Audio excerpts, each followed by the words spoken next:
Salut tout le monde, aujourd'hui nouvelle vidéo sur les sorties du cinéma du 4 février 2026. On a quand même quelques pépites, je vous en parle. En tout premier, on a Marsupilami avec Philippe Lachaud et toute la bande. Très bon film. Marsupilami, en fait, c'est quelqu'un qui va devoir aller en Amérique du Sud prendre un colis spécial. Mais du coup, à l'intérieur, c'est le Marsupilami. Donc, pour ceux qui l'ont déjà vu avec Alain Chabat, voilà, c'est la même chose, mais ils l'ont retwisté à leur manière, qui est quand même assez drôle.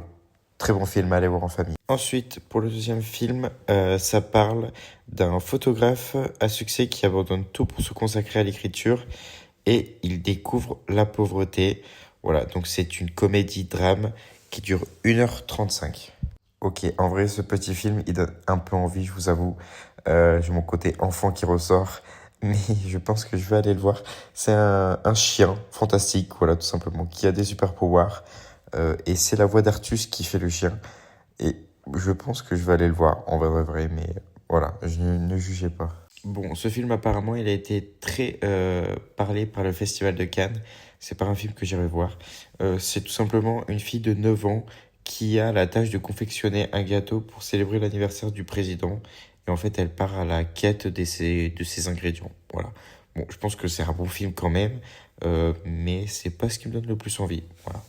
Bon, là, on est sur un drame thriller N121 bus de nuit. C'est trois amis d'enfance qui vont à Paris pour une bonne nouvelle. Le bus de nuit qui les ramène chez eux. Euh, Il y a un petit problème avec un passager et ça dégénère et la situation dérape. Voilà. Je pense bon film à aller voir quand même.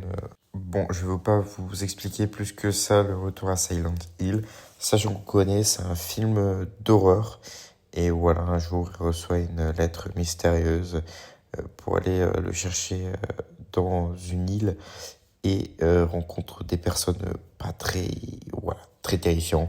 Voilà, bon, vous connaissez Silent Hill, je pense, bon film à aller voir quand même. Là, on est sur Rental Family. C'est un acteur américain qui est à Tokyo et décoche un contrat pour jouer un rôle insolite. Euh, En fait, il joue le rôle de proche de substitution pour de parfaits inconnus et il travaille dans une agence japonaise. Et voilà, en s'immisçant dans l'intimité de ses clients, il commence à tisser une relation qui bout peu à peu. Et il va être confronté aux complexités morales de sa mission. Et il va redécouvrir progressivement un but et un sentiment d'appartenance